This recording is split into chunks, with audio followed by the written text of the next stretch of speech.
Hi, what's up guys, Arakk here, bringing you episode 7 of the Twitter feed, the show where I try and get all the week's information and condense it into one small, watchable episode for you. Now this week we've got a huge announcement, some massive news. Basically, Epic have announced that there is going to be a new Gears of War game in the series, so whether it'll be called Gears of War 4 or whether it'll be a different name, who knows, but it is a new Gears of War game in the series. Now we don't have all the information yet. What we do have is the cover art, which you can see here.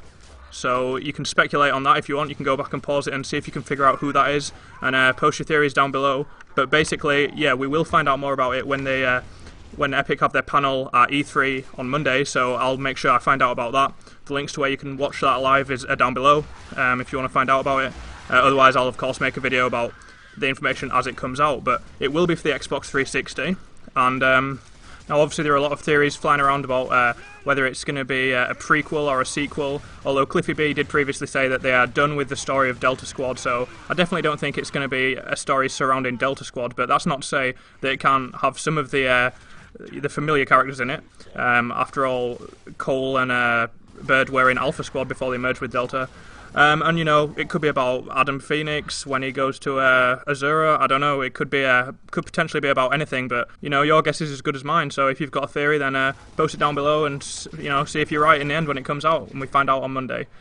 You know, it could be there was the Gears of War Exile, which was being developed for the Microsoft Kinect, which was scrapped. Maybe they're bringing themes from that into it, but that was never really developed past the initial stages. So.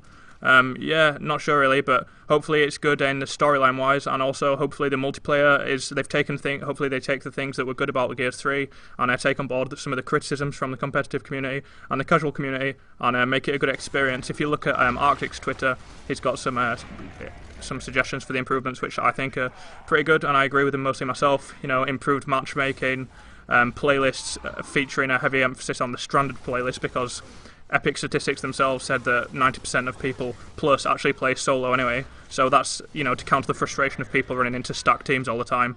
And I think it would keep a lot of the more casual people going if they didn't get run over by parties of 5 who just, obviously you can't really do anything if you're solo and you're against a team doing crossfire and things like that. You know, it'd be good if they had weapon skins that were unlockable through the gameplay rather than having to purchase them all. Maybe some improved spawning systems in King of the Hill, you know, stopping power tone down a little bit, just the general things that everyone wants. But yeah, so hopefully they take that in the right direction, and we'll see how that goes. Hopefully we'll get a beta maybe, I don't know, but I'll keep you updated on that as the information comes out. Now the next thing is that the official stance is that Gears of War 3 is done with pretty much. In terms of all their focus is now going to be on the next Gears of War game, so there is no more DLC, and that's official. That's from Rod Ferguson. There is no more DLC, so no Season Pass 2, no Scourge, or you know, nothing like that, no campaign, no multiplayer.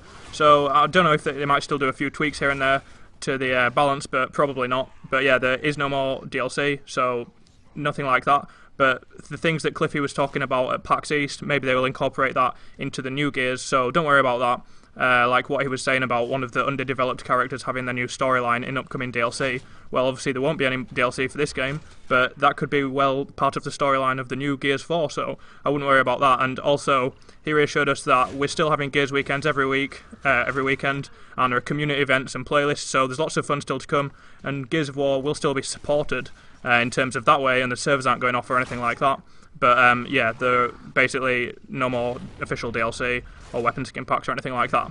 The next thing we've got is that there now is the official art of Gears of War 3 available for pre-order, so if you're someone who's interested in design or anything like that, or you're just a massive Gears of War 3 fan, then they've released a book which is basically the latest book in Ballistic's Art of Game series. So if you're interested in getting into the industry of video game design or something, it might be really interesting, or whether you just like it anyway, just as a hobby. It's a massive 320 pages. It's the biggest one yet, and you can learn not just don't just get to look at the art, but you also learn techniques and secrets directly from those artists who created the game and some of the game developers. And that's $65, and it's available for pre-order, but it's not out yet.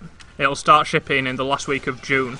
And if you're in one of the first 100 customers to purchase the book, then you'll actually receive a huge A3 print of Clayton Carmine to, you know, poster to put up on your wall or something like that. So maybe you want to be one of the first people to get that and order that now. Obviously, the link's in the description as always. There's also a choice between a special leather edition or the very exclusive folio edition, which obviously have different prices. The last thing we've got is the Guardian Survival Guide has now had its Part 2 released, so if you enjoyed Part 1, or if you haven't seen Part 1, then basically Arakk89 has created a guide which helps people who are relatively new to Guardian. Maybe you didn't play Gears 2, or maybe you're just not the best at Guardian, you don't know where to be at the right time, or your leader keeps getting killed, or something like that. And this time he's released a guide, which is Part 2, which is on attacking the enemy leader, so it's about being in the right place, it's about how to get up to the enemy leader without being killed, and things like that. Power weapon usage, good tactics requiring teamwork, and things like that. So basically go and check that out.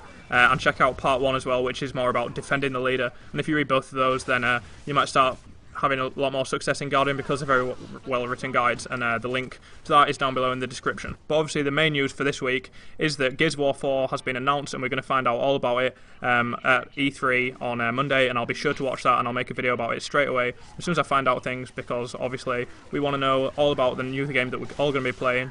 And hopefully it's going to be absolutely fantastic and, yeah, a huge success. But thanks a lot for watching, guys, and make sure you tune in next week.